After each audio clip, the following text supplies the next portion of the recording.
Mr. Mark Ruffalo, has vigorously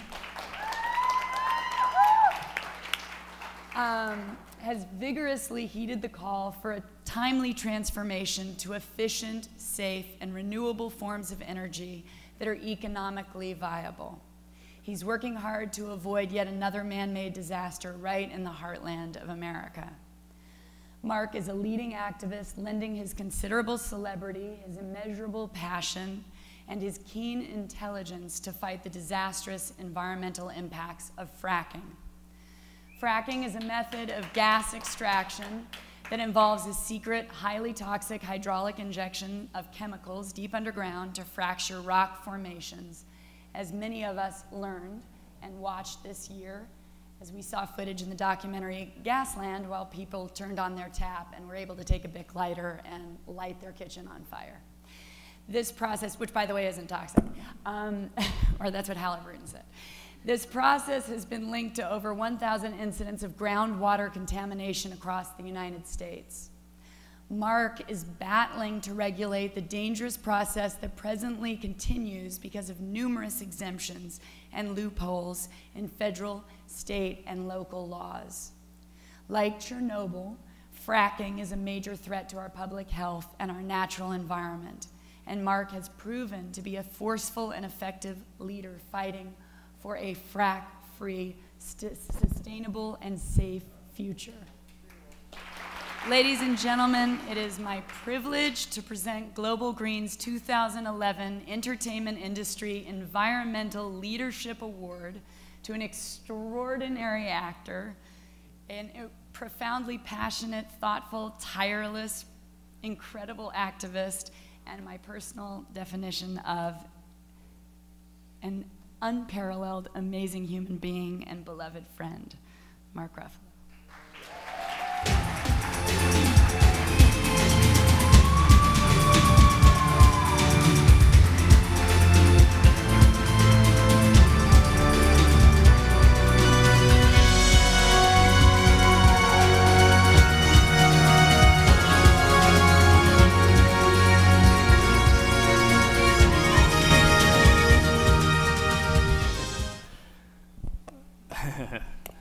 That's very humbling. I don't really belong up here with these people who've done so much over so many years.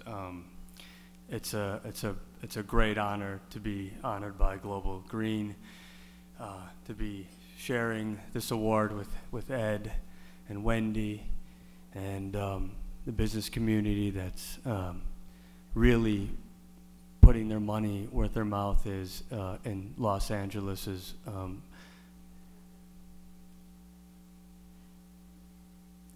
search for clean energy. I can only accept this award by acknowledging that it must be shared with hundreds of thousands of other people throughout the United States who have been fighting the proliferation of dirty gas drilling and hydraulic fracturing.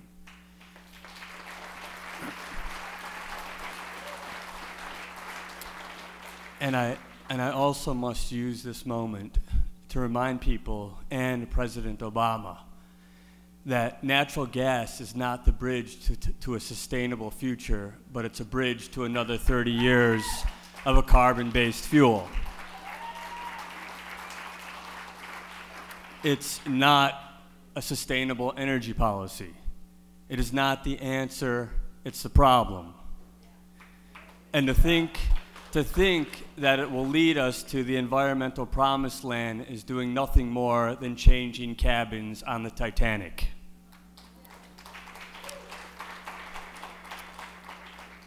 Toxic contamination of our air and our water is not a local or regional problem. It's happening everywhere, and even here in Los Angeles.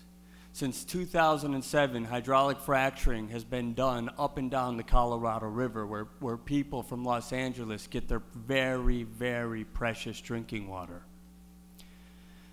Now, I humbly accept this award for the fight that I think will define my generation and many to come.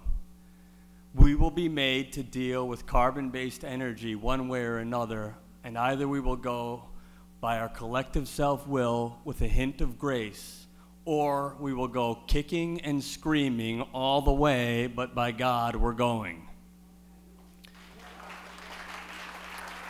So, I urge all of you to redouble your already Herculean efforts. And remember that if you're losing hope, then you're not doing enough. For it is you that creates the world. And change is nothing more than the single acts carried out every day by millions of different people. Thank you very much, Global Green, for this deeply, deeply gratifying honor. I appreciate it. And thank you for staying to the wee hours of the morning to celebrate this. Thank you. Blessings.